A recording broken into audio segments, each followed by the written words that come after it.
Hi, Tracy Baker for Baker Gets Cooking. Today we are going to make the Baker House salad dressing. So this salad dressing is in my fridge all the time. I make it once a week or once every 2 weeks, and it stays in a bottle, in this bottle, in my fridge. So it's kind of like Italian dressing. It's super easy to make, and nobody should buy any of those bought-in salad dressings, because salad dressing is super easy to make. It tastes way better, and it's cheaper, and you can control the salt and sugar and any of the ingredients that you put in. So I'm going to go ahead and start.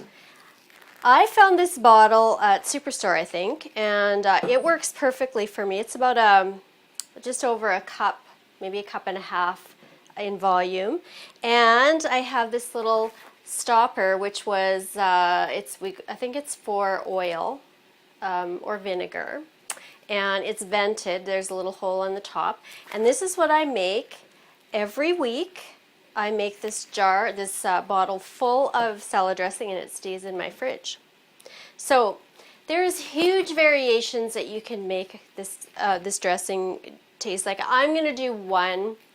And on the website, I'll kind of give you some different variations that you can try if you like.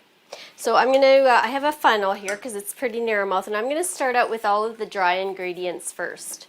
So I'm going to put about a quarter teaspoon of onion powder, or you could use a chopped green onion, and a quarter teaspoon of garlic powder, or you can use minced garlic. I prefer the onion and garlic powders just because it runs better through my little topper. Okay, then we need some salt. Put a half a teaspoon of salt. You do need salt. And some pepper. And some herbs. So this is a combination of oregano, basil, and thyme, all dried. And it's about 2 teaspoons in the end, but you can, vary that amount if you like, or you can put 1 or none, or it's up to you. You can make it how you like it. If your kids hate basil, then don't put basil in. You can do this with fresh herbs, but it may not keep quite as long with fresh. Okay, so those are my dry ingredients. Then I can put the wet ingredients in next. So I'm going to put a little bit of honey in to sweeten, about a teaspoon. I'm just going to hopefully get it right in the jar. I'm going to just eyeball it.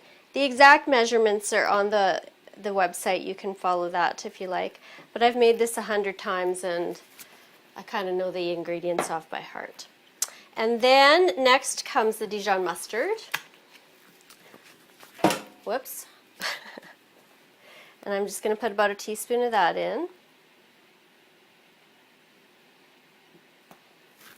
Like so.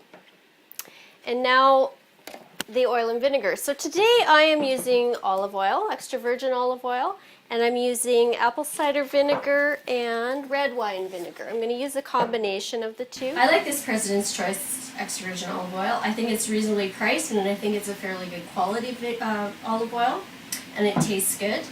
And then on the vinegar side, I'm going to use apple cider vinegar, which this is an organic apple cider vinegar that I found in Superstore in the natural section. And this one has a mother, so that just means that it's naturally produced, so it's better for you than other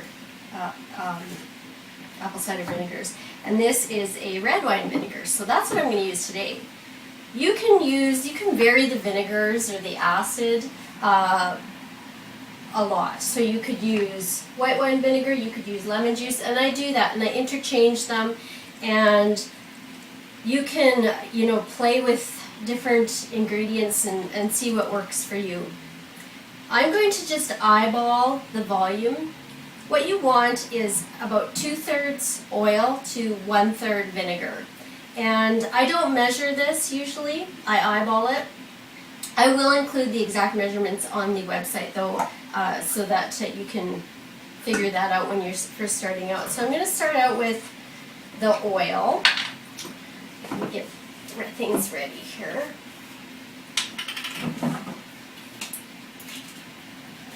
Okay, and I'm just going to guess when it's about around 2/3 of a cup.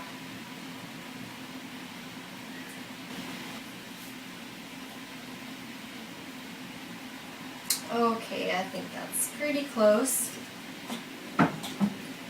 And then I have to shake this vinegar up a little bit. This stuff needs to be shaken because it kind of has sediment that settles. And so I'm just going to add a little bit of that, and the vinegar sinks right to the bottom.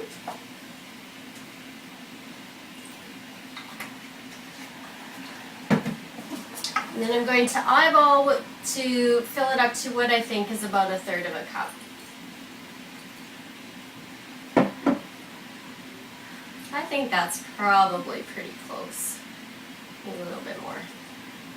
Okay, so that's it. That is my Baker House dressing. So I put the lid on and I plug those 2 little holes and I shake it up.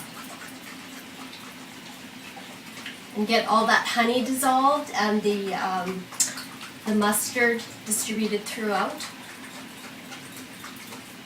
And that's what it looks like. It looks like a store-bought version of Italian dressing. Funny thing is, in Italy, they don't eat anything that remotely looks like this. When you get a salad in Italy and you ask for dressing, they give you a bottle of oil and a bottle of balsamic vinegar, and you put it on a tableside. They don't have anything like this there.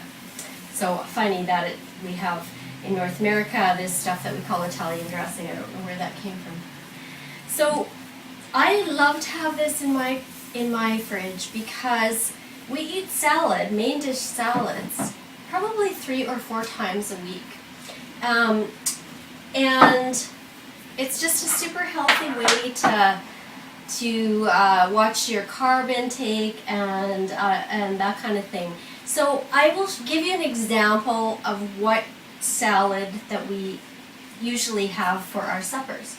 So I usually make it in, this is a pasta bowl, so it's a larger bowl, and I start with a little bit of cabbage in there. Now, I always add a little bit of cabbage, not a ton of cabbage, but the cabbage adds more substance, and it's a vegetable that is super, super good for you. It's so cheap. It's probably the cheapest vegetable that you can buy in the store. And it's really, really good for you, and it provides a ton of fiber. Okay, so then this is the bare bones. This is the salad that we have all the time. So the basic kind of foundation is cabbage and some grated raw carrot and some green onions, and then some lettuce of some sort. Whatever lettuce is good, whatever looks good. This is just a packaged baby mix, spring mix. And they're good right now because it is spring, and so they're pretty fresh. So buy whatever looks the freshest and whatever's the crispiest. And so that we put on.